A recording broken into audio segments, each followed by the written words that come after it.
Oi, pessoal, tudo bem com vocês? Na aula de hoje, nós vamos falar sobre o núcleo, uma das organelas presentes na célula.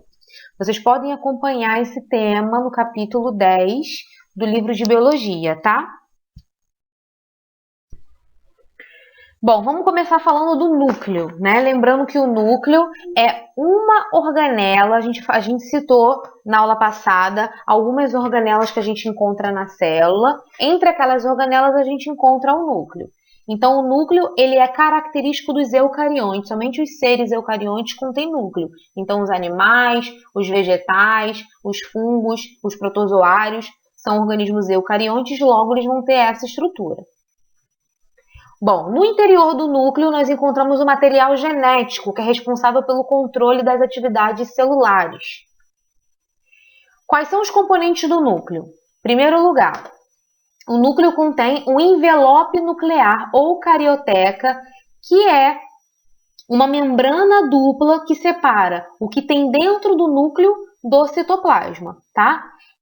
Esse envelope nuclear, ele contém poros por onde determinadas substâncias entram e saem do núcleo. Entram no núcleo e saem para o citoplasma.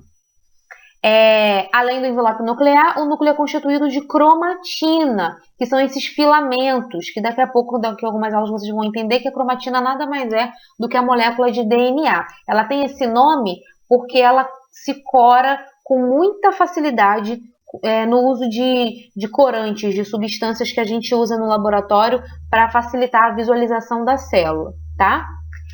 E o nucleolo também é essa estrutura que a gente encontra dentro do núcleo.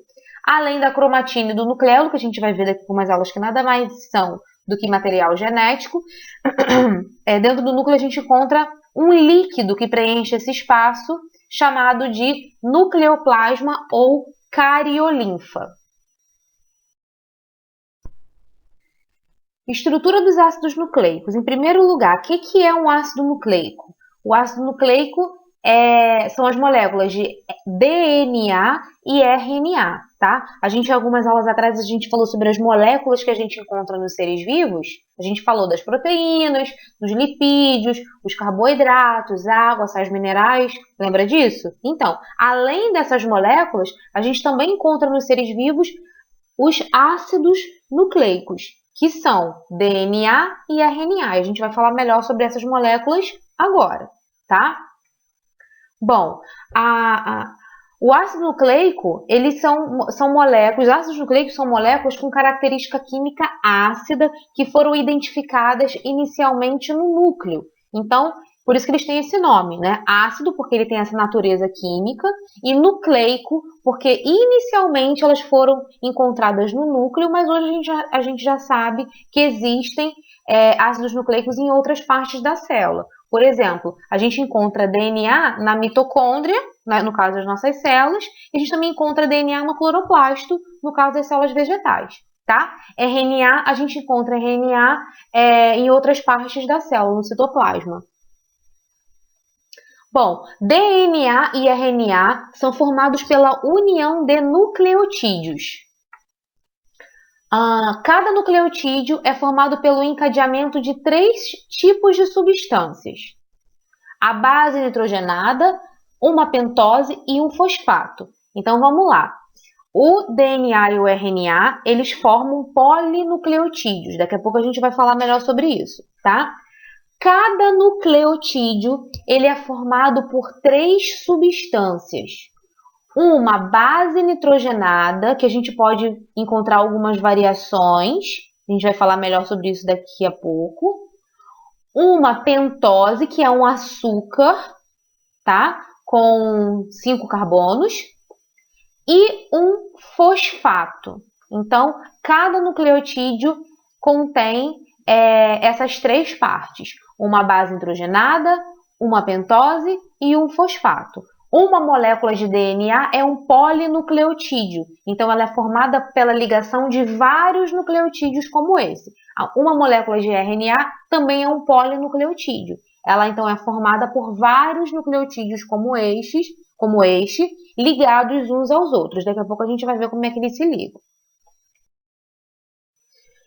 Bom, sobre as bases nitrogenadas, existem 5 tipos de bases nitrogenadas. A gente viu, então, que cada nucleotídeo ele é formado de 3 substâncias, certo? Uma base nitrogenada, uma pentose, que é o açúcar, e um fosfato. Sobre as bases nitrogenadas, em primeiro lugar, existem 5 tipos de bases nitrogenadas, em que a gente classifica as bases nitrogenadas em bases purínicas e bases pirimidínicas. Essa classificação está relacionada com o tipo de anel formado por átomos de carbono. Enquanto as purínicas possuem 2 anéis, então aqui os 2 anéis das bases do tipo purina, né, as purínicas, as pirimidínicas possuem somente um anel. Entre as purinas, nós temos a adenina e a guanina, e entre as pirimidinas, nós temos a citosina, a timina e a uracila. Então, a gente falou que os nucleotídeos possuem, cada nucleotídeo contém uma base nitrogenada. Ele pode conter uma dessas 5 bases nitrogenadas, tá? Na molécula de DNA, só que na molécula de DNA, só existem 4 tipos de bases nitrogenadas: a adenina, a guanina, a timina e a citosina. Na molécula de DNA, a gente não vai encontrar nenhum nucleotídeo que contenha a base uracila, tá? Já na molécula de RNA, a gente não encontra nenhum nucleotídeo que tenha a base timina. Não existe timina no RNA, só existe uracila, tá? Na verdade, no RNA a gente encontra adenina, guanina, citosina e uracila. A gente não encontra timina no RNA. Já no DNA, a gente encontra adenina, guanina, citosina e timina. A gente não encontra uracila. Voltando, a gente falou então que cada ácido nucleico contém uma base, que a gente já viu que podem ser 5 variedades. A gente viu que o nucleotídeo contém uma pentose, que é um açúcar, né? Que a gente vai falar sobre ele agora, e um fosfato, certo? Entre os açúcares, existem 2 tipos, tá? A ribose, que a gente encontra na molécula de DNA, a ribose, que a gente encontra na molécula de RNA, e a desoxirribose, que a gente encontra no DNA.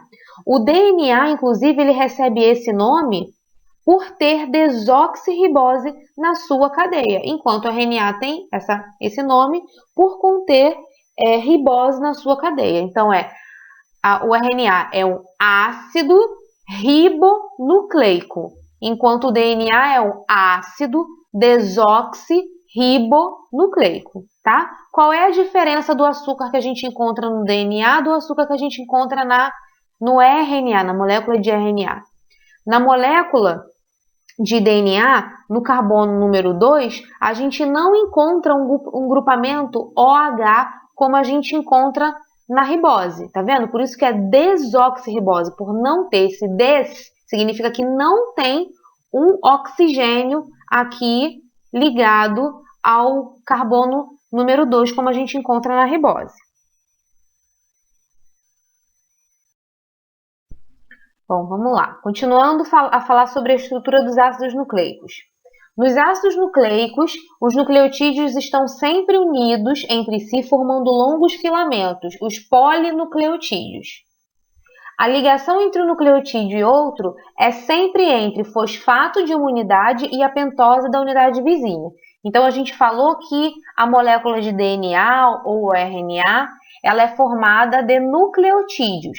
Cada nucleotídeo é feito de um fosfato, uma pentose e uma base nitrogenada, né? Como é que um nucleotídeo se conecta com outro nucleotídeo para formar um polinucleotídeo? A ligação sempre é feita entre a pentose de uma unidade e o fosfato da próxima unidade. A pentose de uma unidade ao fosfato da próxima unidade. E assim por diante. vários nucleotídeos ligados dessa maneira formam um polinucleotídeo. É assim que formamos a molécula de DNA e a molécula de RNA. A longa cadeia apresenta uma sequência de pentosas e fosfatos alternados com as bases nitrogenadas ligadas às pentoses. Então, como a gente está vendo que o polinucleotídeo ele é formado pela ligação entre pentose e fosfato, pentose, fosfato, pentose, fosfato, a base nitrogenada de cada nucleotídeo fica penduradinha assim, ó, né? Porque ela é ligada à pentose. Então, pentose e fosfato, cada base nitrogenada fica soltinha, assim pendurada. A diferença entre as moléculas distintas de ácidos nucleicos é a sequência em que as bases estão arrumadas. Então, o que faz um ácido nucleico ser diferente do outro? Está relacionado à ordem dessas bases nitrogenadas. Esse polinucleotídeo aqui, ó, ele tem a seguinte sequência de bases nitrogenadas: timina, guanina, timina, citosina, adenina e guanina. Um outro ácido nucleico poderia apresentar uma outra sequência de bases nitrogenadas. É assim que um DNA se difere do outro. Tudo bem?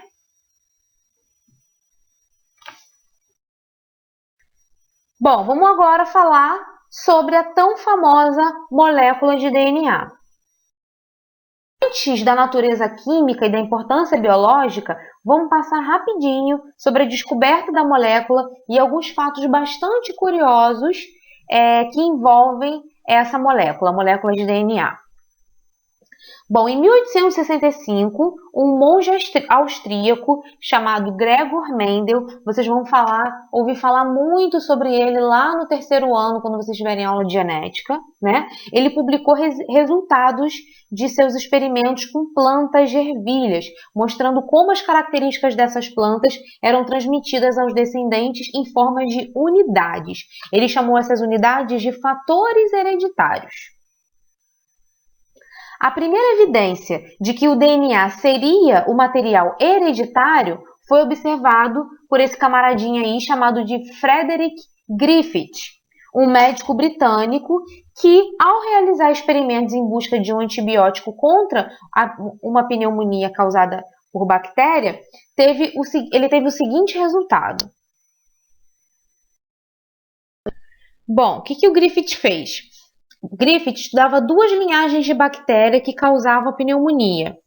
Uma linhagem que ele chamou de não virulenta, que não causava a morte do indivíduo doente. Então, quando ele inoculava a linhagem não virulenta numa cobaia, o animalzinho ficava doente, mas não morria.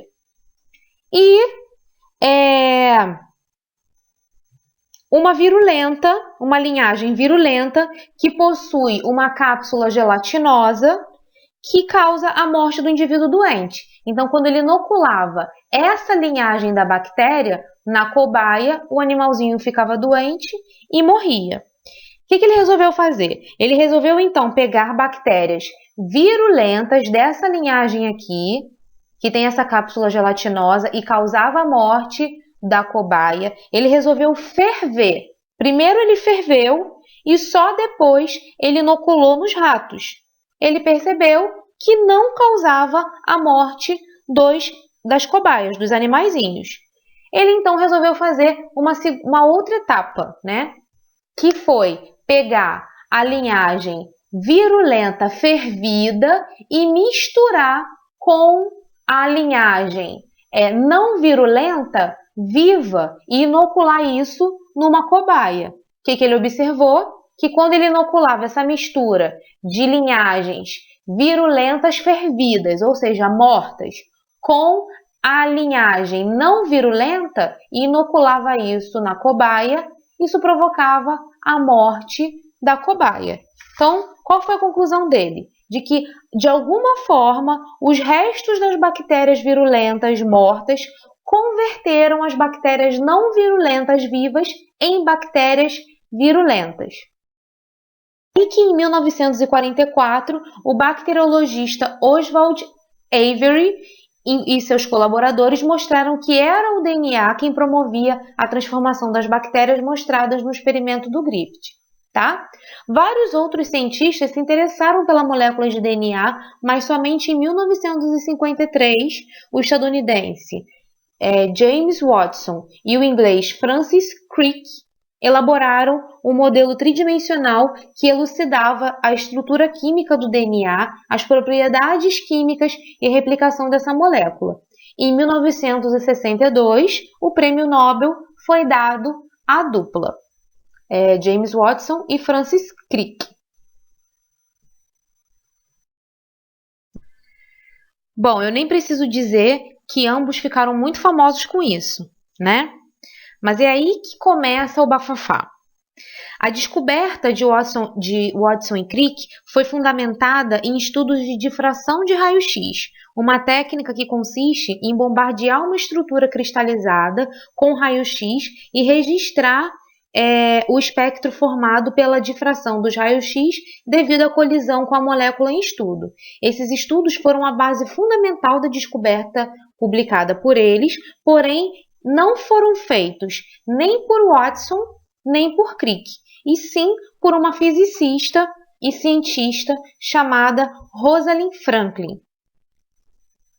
Rosalind Franklin nasceu em 1920 na Inglaterra. Seu pai queria ser um cientista, mas devido à Primeira Guerra Mundial, ele precisou desistir dos planos.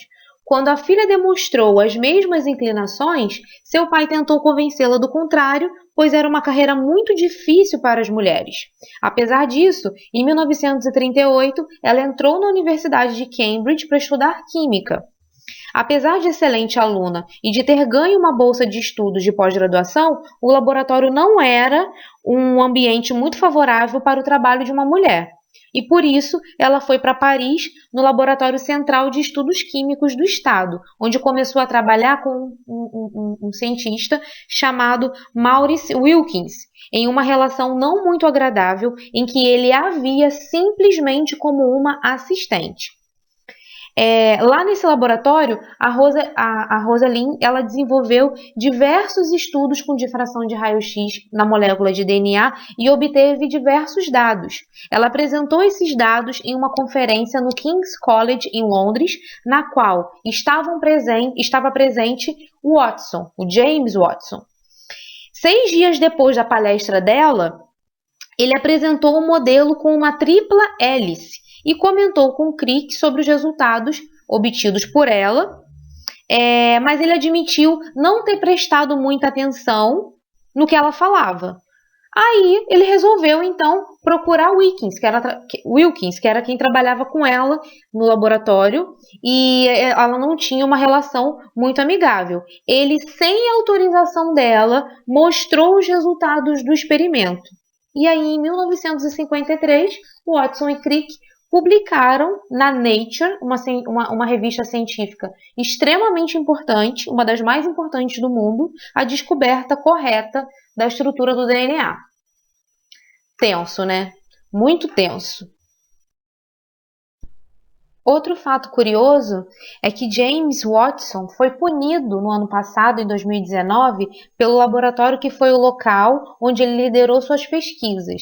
O laboratório revogou todas as honrarias dadas a ele após Watson dar declarações públicas que atacavam negros e indicavam uma supremacia racial branca. Watson também já deu entrevistas menosprezando o trabalho da Rosalind Franklin simplesmente porque ela não usava batom. Ele também já disse que não empregaria pessoas gordas em seu laboratório, laboratório que ele perdeu, inclusive.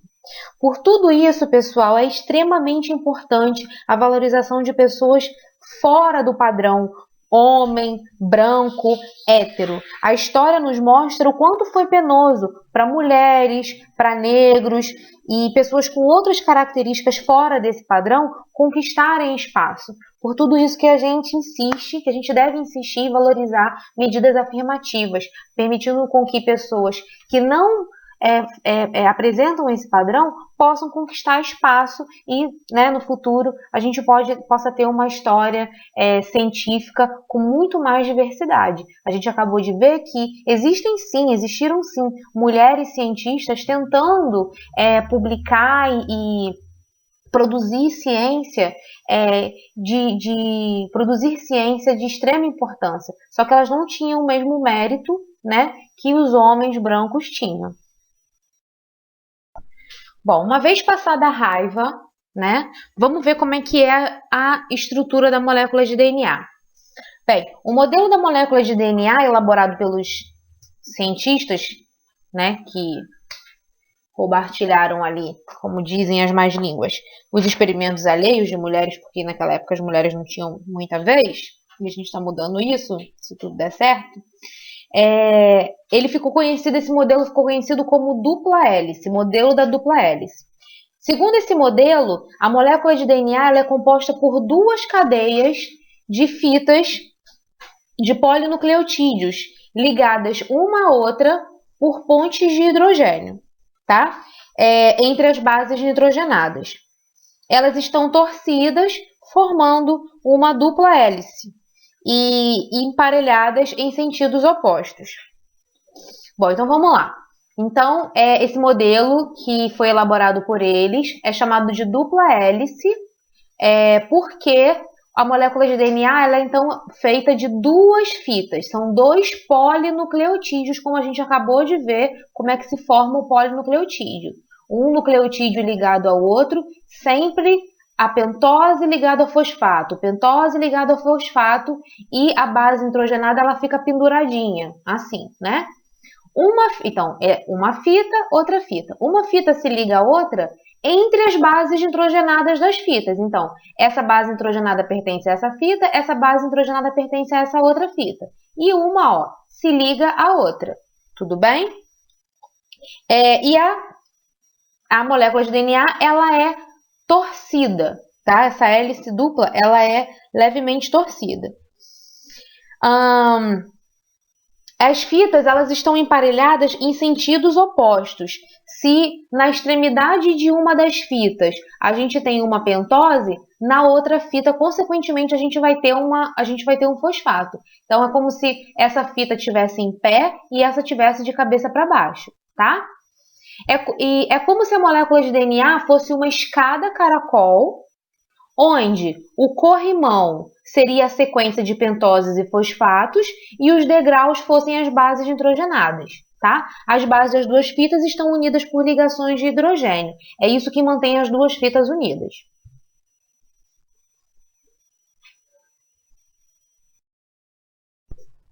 Bom, as duas fitas de DNA não são iguais, elas são complementares. O que isso quer dizer? Quer dizer que se em uma das fitas nós temos um nucleotídeo com a base timina, consequentemente, nós encontramos a base adenina na outra fita, por meio de duas ligações de hidrogênio, tá? Aqui está tão clarinho que quase não dá para ver a segunda ligação. Se a gente encontra uma base guanina em uma das fitas, consequentemente na outra fita a gente vai encontrar uma citosina, porque uma se liga à outra por 3 ligações de hidrogênio, tá? Consequentemente, se na fita de cá a gente encontra uma citosina, na de lá a gente encontra uma guanina, porque uma se liga à outra com 3 ligações de hidrogênio. Se na de cá a gente encontra uma adenina, na de lá a gente encontra uma timina, porque elas se ligam por ligações de hidrogênio, tá? Como decorrência desse emparelhamento específico, a sequência de bases de uma fita determina a sequência de bases da outra fita. Portanto, se em uma da fita a gente tem a seguinte sequência, né? Se nessa fita de cá a gente tem timina, guanina, timina, citosina, adenina, guanina, na outra fita, consequentemente, a gente vai ter a adenina se ligando à timina, citosina ligando à guanina e assim por diante. Então, se a gente sabe a sequência de bases nitrogenadas de uma fita, a gente sabe a sequência das bases da outra fita, porque elas sempre vão respeitar essa ligação específica. A adenina sempre vai se ligar por 2 ligações com a timina da outra fita, a citosina sempre vai se ligar por 3 ligações com a timina da outra fita, tá? Bom, duplicação da molécula de DNA. Em primeiro lugar, por que o DNA se duplica? Ele se duplica para dar origem a novas células. Sempre antes da célula se dividir, o DNA se duplica para garantir que cada célula nova receba o material genético. A gente vai falar melhor sobre isso daqui a algumas aulas em que a gente vai falar sobre divisão celular.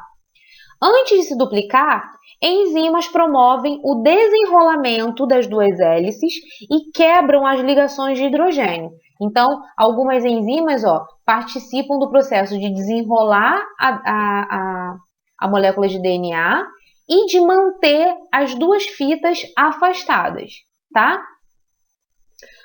Em cada fita exposta, novos nucleotídeos que estão livres no nucleoplasma começam a se encaixar, obedecendo o emparelhamento A com T e C com G, né?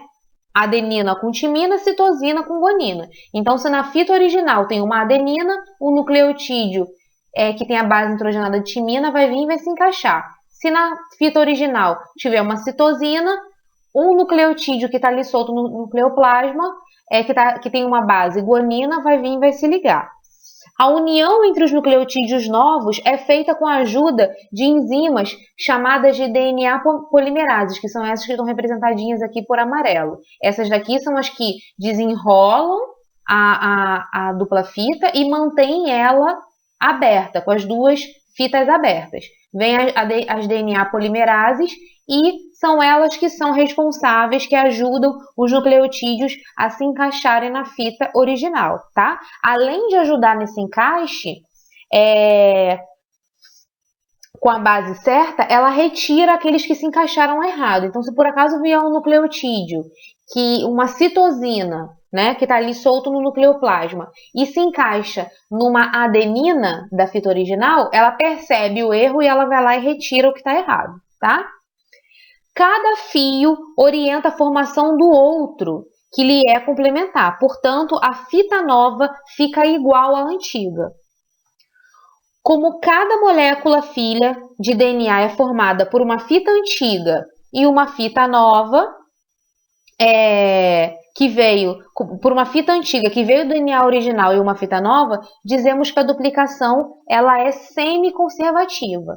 Então aqui a gente tem o DNA original, né? Vieram as enzimas responsáveis por desenrolar a fita, manter ela aberta, vem as DNA polimerases e vão ajudando ali os novos nucleotídeos a se encaixar nas duas fitas que ficaram expostas. A gente vai passar então a ter duas moléculas de DNA. Cada molécula de DNA contém uma fita original e uma fita recém-formada, uma fita novinha. Então, por conta disso, né, por a gente sempre formar a molécula de DNA nova contendo um filamento original e um filamento novo, a gente diz que a duplicação ela é semi-conservativa. Pessoal, eu sei que por hoje foi bastante informação.